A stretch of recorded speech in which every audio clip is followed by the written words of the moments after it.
सुप्रभात प्यारे बच्चों। कार्यपत्रक 26 विषय है हिंदी। पाठ का नाम है अकबरी लोटा। दिनांक 24/12/2020। कक्षा है 8वीं। बेटा सबसे पहले आप अपना नाम लिखेंगे, फिर अपनी कक्षा अध्यापिका का नाम लिखेंगे।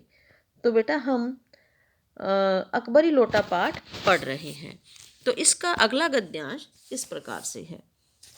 लाला को काटो तो बदन में खून नहीं, ऐसी चलती हुई गली में ऊंचे तिमंजले से भरे हुए लोटे का गिरना हंसी खेल नहीं। देखो बेटा, उससे पहले हमने क्या पढ़ा था कि झाऊलाल लोटे को लेकर मुंडेर के पास खड़े थे और पानी पी रहे थे। उनको वो लोटा पसंद नहीं था, तो उनके हाथ से जो वो लोटा था तिमंजले से गिर गया।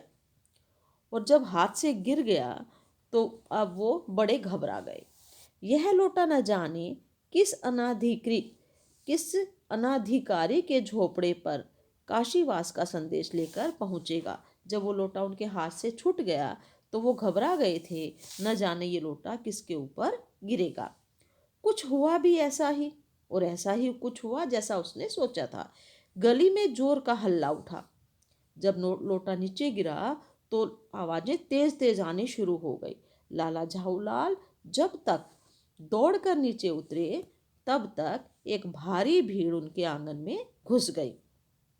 आंगन में लोटा गिरा था, तो जहां लोटा गिरा था वहीं पर पूरी भीड़ वहां पर आकर इकट्ठी हो गई। लाला झाऊलाल ने देखा कि इस भीड़ में प्रधान पात्र एक अंग्रेज हैं जो नक सिक से भीगा हुआ है और जो अपने एक पैर को हाथ से सहलाता हुआ दूसरे पैर पर नाच रहा है।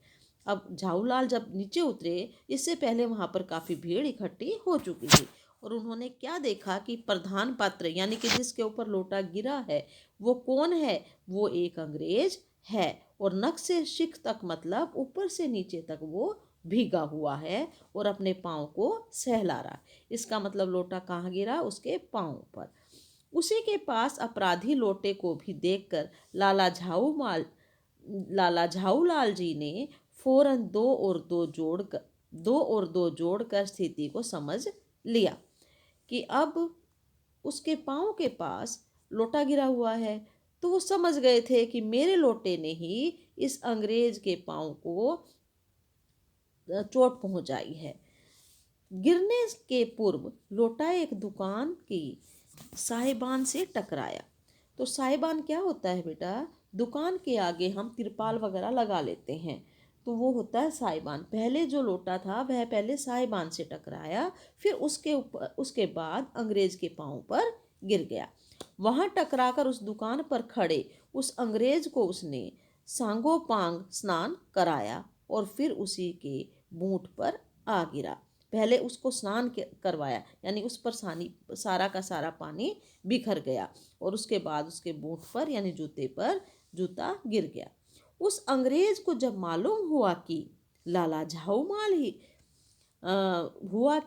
झाऊलाल ही उस लोटे के मालिक है, तब उसने केवल एक काम किया। जब पता चला अंग्रेज को कि देखो इस लोटे का मालिक कौन है, झाऊलाल है, तो फिर उसको गुस्सा आया। अपने मुंह को खोलकर खुला छोड़ दिया। अपने मुंह को खुला छोड़ दिया। लाला झाऊलाल को आज ही यह मालूम हुआ कि अंग्रेजी भाषा में गालियों का ऐसा प्रकांड कोश है, यानी कि उसने अंग्रेजी में गाली देना शुरू कर दिया झाऊलाल को। इसी समय पंडित बिलवासी मिश्र भीड़ को चीरते हुए आंगन में आते हुए दिखाई पड़े। जब ये सारा वाक्यांश हो रहा था तो उसी समय झाऊलाल को कौन नजर आया बेटा? अपना मित्र पंडित बिलवासी मिश्र। तो जब उसने आवाज सुनी तो पंडित बिलवासी मिश्र भीड़ को चीरते हुए उनके पास आ पहुंचे। उन्होंने आते ही पहला काम यह किया कि उस अंग्रेज को छोड़कर और जितने आदमी आंगन में घुस आए थे सबको बाहर निकाल दिया। कि वो स्थिति को समझ गए थे। सारी भीड़ को उन्होंने घर से बाहर, आंगन से बाहर निकाल दिया और केवल उस आंगन में अंग्रेज को ही रखा।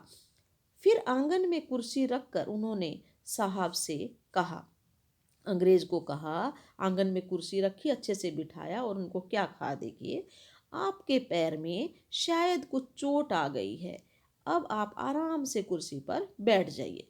और उन्होंने बिलवासी मिश्र जी ने क्या कहा कि आपके पैर में शायद कुछ चोट लगी है, इसलिए आप आराम से कुर्सी पर बैठ जाइए। तो बिलवासी जी कैसे आदमी थे? समझदार थे और झाऊलाल के प्रिय मित्र भी थे। तो बेटा ये गद्यांश यहाँ समाप्त होता है। अब इसके हैं कुछ प्रश्न उत्तर। तो प्रश्न उत्तर किस प्रकार से हैं? पहला प्रश्न है आपका, पानी का लोटा नीचे गिरने पर लाला झाऊलाल की क्या स्थिति हुई? कल्पना करके लिखिए। तो बेटा उत्तर आप इस प्रकार से लिखेंगे।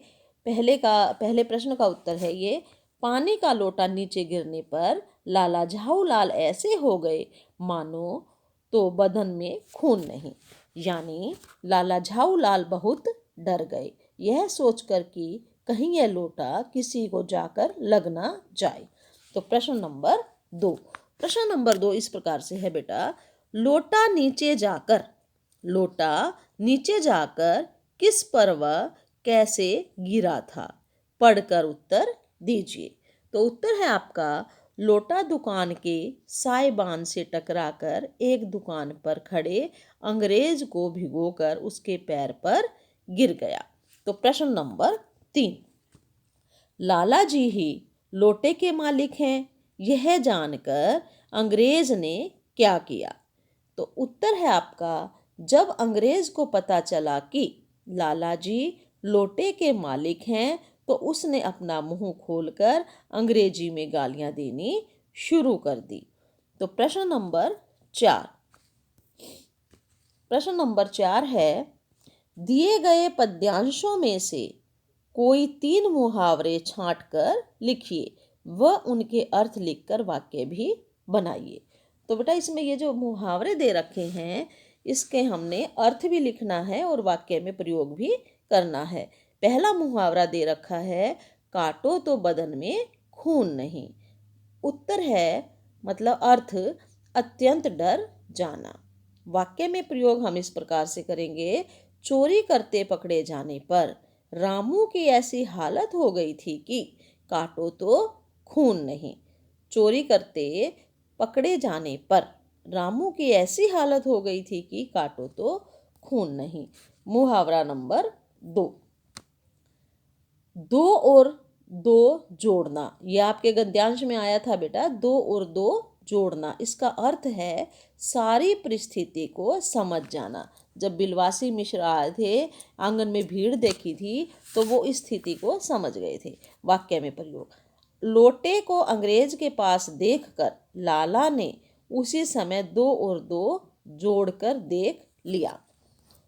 तीसरा है आपका मुहावरा, सांगोपांग स्नान करना। सांगोपान स्नान करना अर्थ है पूरी तरह से भीग जाना। वाक्य में प्रयोग इस प्रकार से है, उसने पानी का नल खुला छोड़कर मुझे सांगोपांग स्नान करवा दिया। तो प्रश्न नंबर 4, गतिविधि है बेटा ये आपकी, यदि आप अंग्रेज के स्थान पर होते और आप पर लोटा गिरा होता तो आप क्या करते? कल्पना कीजिए और लिखिए। तो उत्तर है, अगर मैं अंग्रेज की जगह होता या होती तो एक बार तो मुझे भी बहुत गुस्सा आता, लेकिन बाद में मैं जानने का प्रयास करती कि ऐसा क्यों हुआ। तो बेटा ये आपके प्रश्न उत्तर थे, इनको आप कॉपी में लिख लेना और इनको याद भी कर लेना।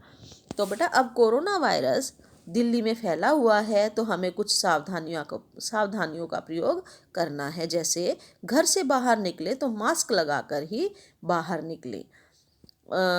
दूसरी बात, हाथों को साबुन और पानी से बार बार धोते रहें। तीसरी बात, हमें 2 गज की दूरी का पालन करना है। ठीक है बेटा, ओके।